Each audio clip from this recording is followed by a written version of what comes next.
Assalamualaikum warahmatullahi wabarakatuh. Selamat pagi anak-anak hebat. Jumpa lagi dengan Bu Rifa di channel For Good Secang. Jangan lupa, di masa pandemi ini, guru ingatkan kembali ya, selalu taati protokol kesehatan. Cuci tangan, pakai masker ketika keluar rumah, olahraga yang teratur, dan makan makanan yang bergizi. Sebelum kita memulai pembelajaran kali ini, mari kita berdoa terlebih dahulu. Berdoa dimulai. Berdoa selesai. Anak-anak, hari ini kita sudah memasuki tema 3, benda di sekitarku, subtema 2, pembelajaran kedua. Bu Guru ingatkan kembali, sebelum kalian menyimak video ini, jangan lupa ucapkan tolong untuk minta bantuan kepada orang tua kalian, dan jika telah selesai, ucapkan terima kasih.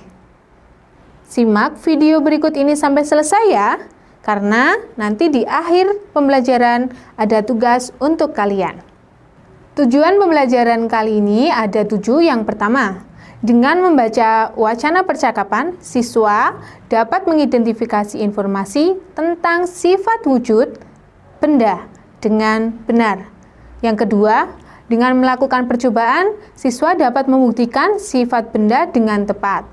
Yang ketiga, dengan membuat kesimpulan, siswa dapat menuliskan pokok-pokok informasi yang berkaitan dengan konsep wujud benda dengan tepat. Yang keempat, dengan memperhatikan contoh gerakan melempar dan memantulkan, siswa dapat menjelaskan prosedur kombinasi gerakan menangkap dan memantul bola dengan benar. Yang kelima, dengan berlatih melempar dan memantulkan bola, siswa dapat mempraktikkan prosedur kombinasi gerakan menangkap dan memantulkan bola dengan benar. Yang keenam, dengan kegiatan bercerita, siswa dapat menyebutkan arti penting menolong. Yang ketujuh, dengan kegiatan menulis pengalaman, siswa dapat menceritakan pengalamannya menolong orang lain dalam bentuk tulisan. Anak-anak, benda memiliki ciri-ciri yang dapat diamati. Pada pembelajaran sebelumnya, kalian telah mengetahui wujud benda. Wujud benda itu dibedakan menjadi 3 macam, ya, yaitu padat, cair, dan gas. Contoh wujud benda padat yaitu ada pada kursi, lemari, atau meja. Contoh benda cairnya yaitu kecap, sirup, atau susu. Kemudian yang gas terdapat pada balon, bola, dan plastik yang ditiup. Itu adalah salah satu contoh dari ketiga wujud benda. Ciri-ciri benda antara lain memiliki massa dan ruang volume. Apakah yang dimaksud dengan massa dan volume? Di sini Siti memperhatikan bola basket dan bola plastik. Keduanya sama-sama bola, namun bahannya berbeda. Menurutmu, bola manakah yang massanya lebih besar? Mari simak percakapan Siti dengan Bu Guru berikut ini. Bu Guru, anak-anak, perhatikan kedua bola di tangan ibu. Kedua bola mempunyai ukuran yang berbeda. Kedua bola bahannya juga berbeda. Menurutmu, bola manakah yang massanya lebih besar? Siti menjawab, "Massa, Bu? Apa massa itu, Bu?" Ibu Guru menjelaskan, "Yuk, lakukan percobaan bersama. Letakkan kedua bola pada timbangan. Apakah yang terjadi? Coba lihatlah." Kemudian Udin menjawab, "Bola basket lebih besar, Bu." Ibu Guru menjawab, "Benar, Udin. Bola basket bahan penyusunnya beda dengan bola plastik. Bola basket terbuat dari karet sintetis. Ibu guru menjawab, benar Udin, bola basket bahan penyusunnya beda dengan bola plastik. Bola basket terbuat dari karet sintesis. Bola plastik terbuat dari plastik. Bola basket lebih berat daripada bola plastik. Banyaknya bahan penyusun yang terdapat dalam benda tersebut itu disebut massa. Siti. Jadi, bola yang lebih berat memiliki massa lebih besar? Ibu guru menjawab, benar Siti, massa umumnya diukur dengan satuan gram atau kilogram. Massa diukur dengan alat di bawah ini.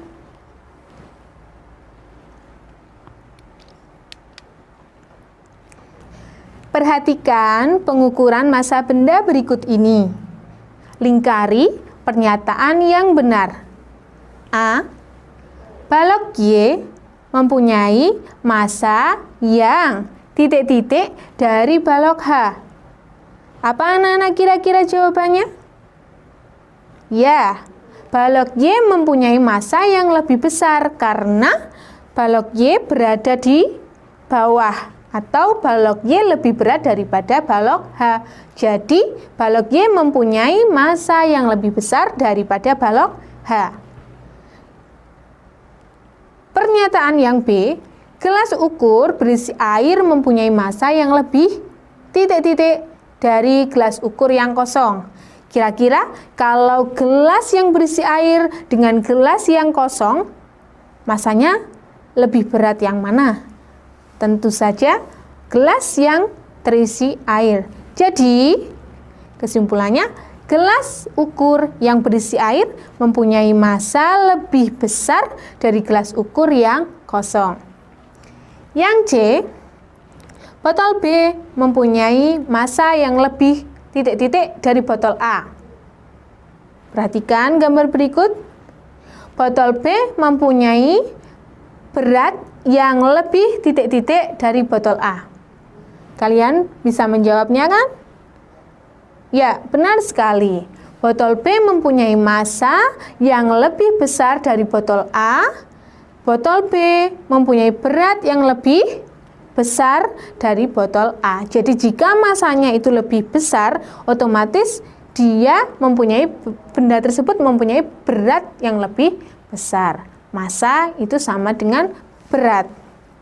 Selanjutnya, gambar D. Bola yang kempes mempunyai massa yang lebih titik-titik dari bola yang tidak kempes. Perhatikan di timbangan berikut ini. Jadi jawabannya adalah bola yang kempes mempunyai massa yang lebih kecil dari bola yang tidak kempes. Pernyataan selanjutnya, 6 apel mempunyai massa yang titik-titik dengan 1 semangka. Perhatikan timbangan berikut ini. Karena timbangannya sama, oleh sebab itu tiap apel mempunyai berat sama dengan 1 semangka. Jadi 6 apel mempunyai massa yang sama dengan 1 semangka. Kita perhatikan timbangannya, karena dia seimbang berarti apel dan semangka mempunyai berat dan massa yang sama. Tahukah kamu, berat dan massa mempunyai perbedaan? Massa benda di mana-mana sama, namun berat benda dapat berubah-ubah tergantung gaya tarik bumi di tempat itu. Gaya tarik bumi disebut juga dengan gaya gravitasi. Contohnya, massa tubuh di bumi ataupun di bulan itu sama. Namun, berat tubuh ketika di bumi dengan ketika di bulan itu berbeda. Berat tubuh astronot ketika di bulan itu lebih ringan daripada di bumi. Dalam percakapan sehari-hari dan hitungan matematika, orang sering menyamakan istilah berat itu dengan massa itu sama. Seperti kita sering mendengar orang mengatakan, "Berapa beratmu?" Adapun yang benar adalah berapa masamu. Bukan berapa beratmu, tetapi berapa masamu. Yang diukur pada timbangan adalah massa, bukan berat. Namun, karena istilah berat sudah umum digunakan dalam bahasa sehari-hari atau dalam kehidupan sehari-hari, gravitasi di permukaan bumi relatif sama, sehingga penggunaan kata berat untuk menggantikan massa masih dibolehkan. Ya, itu harus diperhatikan. Nah, selain massa, benda juga mempunyai volume. Apakah volume benda itu? Siapa yang pernah dengar kata volume? Semua benda menempati ruang. Ukuran ruang yang ditempati oleh suatu benda itu namanya atau disebut juga dengan volume. Jadi volume adalah semua benda yang menempati ruang.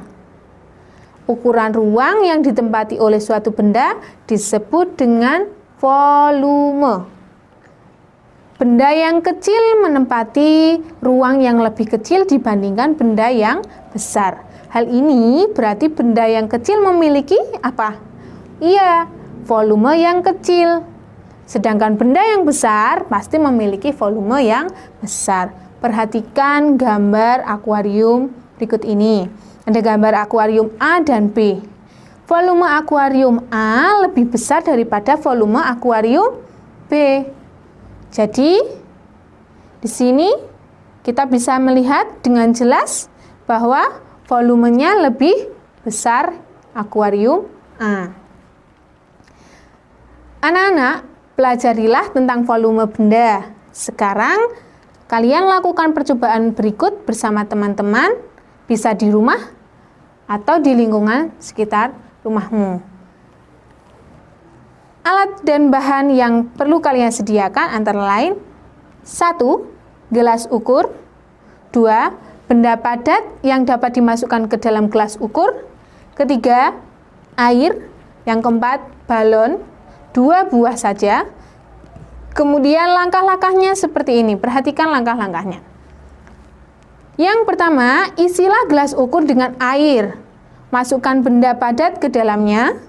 Kemudian yang B, perhatikan gambar untuk membuktikan volume benda padat. Gambarnya seperti ini. Yang ketiga, atau C, apa yang terjadi sebelum dan setelah benda padat dimasukkan ke dalam garis ukur? Tuliskan pengamatanmu. Perhatikan ya, gambar sebelumnya hanya ada gelas ukur dengan air. Kemudian yang satu dimasukkan benda padat ke dalamnya.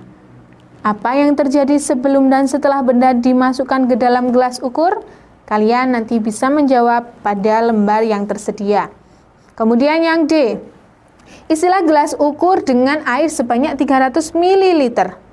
Kemudian tambahkan hingga 600 ml. Setelah itu perhatikan gambar untuk membuktikan volume benda cair. Seperti ini ya. Yang kelima atau E, apa yang terjadi sebelum dan setelah air ditambahkan ke dalam gelas ukur? Tulislah pengamatanmu pada buku masing-masing. Yang ke F atau 6, perhatikan gambar untuk membuktikan volume benda gas. Tadi kalian sudah menyiapkan 2 buah balon. Nah, yang pertama balonnya belum ditiup, kemudian kalian tiup balonnya sehingga membentuk atau terisi seperti ini. Pertanyaannya yang G, apa yang terjadi sebelum dan setelah udara ditiupkan ke dalam balon? Tuliskan hasil pengamatanmu pada bukumu masing-masing. Anak-anak, kalian tadi telah melaksanakan percobaan. Coba sekarang lengkapi kalimat di bawah ini. Benda di sekeliling kita terdiri atas benda hidup dan benda titik-titik. Apa jawabannya? Ya, jawabannya adalah benda tak hidup. Benda mempunyai 3 wujud, yaitu padat, cair, dan gas. Benda mempunyai ciri-ciri yaitu memiliki titik-titik dan titik-titik. Dari pembelajaran yang kalian simak tadi di awal sampai akhir ini, berarti benda mempunyai ciri-ciri memiliki ya massa dan volume. Sampai di sini sudah paham ya anak-anak? Anak-anak, ada cerita Edo dan teman-teman berlatih memantulkan dan menangkap bola di sekolah. Ketika tengah asyik berlatih, tiba-tiba Udin terjatuh. Kakinya sakit dan tidak dapat berdiri. Edo dan teman-teman melihat Udin kesakitan. Edo dan teman-teman segera menghentikan permainan. Kemudian, Edo dan Benny menolong Udin dengan memapahnya ke UKS. Siapa yang pernah dengar kata UKS? Apa itu singkatan dari UKS? Ya, benar sekali, UKS adalah unit kesehatan sekolah. Di sekolah kalian pasti ada UKS ya. Nah, setelah diperiksa, Bu Guru menduga kaki Udin terkilir. Oleh karena itu, kakinya perlu diperiksa dokter. Perbuatan Edo dan Benny menolong Udin sangat terpuji. Apakah kalian di rumah mempunyai pengalaman menolong teman atau menolong orang-orang yang ada di sekitar kalian? Jika kalian pernah mengalami pengalaman menolong teman atau orang lain, silakan nanti kalian ceritakan pengalamanmu, kemudian kalian tulis hasil pengalamanmu itu. Mengapa kita perlu menolong orang lain? Coba tuliskan alasanmu, seperti pada lembar kerja berikut ini.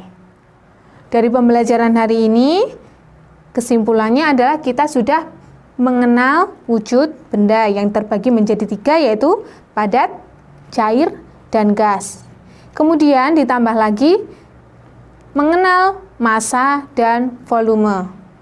Selain itu, kalian tadi sudah mempraktekkan cara atau percobaan menggunakan gelas ukur dan balon udara. Demikian pembelajaran pada hari ini, semoga bermanfaat. Jika ada yang belum paham, kalian bisa bertanya di kolom komentar yang ada di channel YouTube ini. Jangan lupa ucapkan terima kasih kepada kedua orang tua kalian yang sudah mendampingi. Sampai berjumpa lagi di pertemuan berikutnya. Bu Guru akhiri, wassalamualaikum warahmatullahi wabarakatuh.